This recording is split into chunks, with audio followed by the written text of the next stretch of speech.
అందరికీ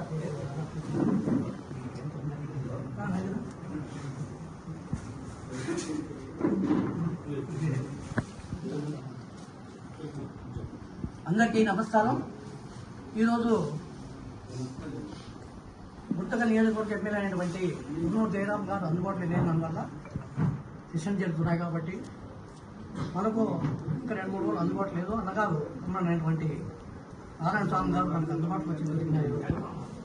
అన్నగారిని మనం రిక్వెస్ట్ చేస్తే మేము మర్యాదపూర్వకంగా మేము కలవడం జరుగుతుంది చెప్తాను. మాకు అవకాశం ఏంటని అడిగినాము. ఆయన సానుకూలంగా స్పందించి మన మీద గౌరవించి మనకు ఈ టైం కేటాయించినాము. మన డీలర్లందరి తరఫున ఆయనకు అందరికీ శుభాకాంక్షలు తెలుపుకున్నాము. ఈ కార్యక్రమంకి వచ్చినటువంటి పెద్దలందరికీ మా డీలర్ సంఘం తరఫున ధన్యవాదాలు తెలుపుకుంటాం. నమస్కారం.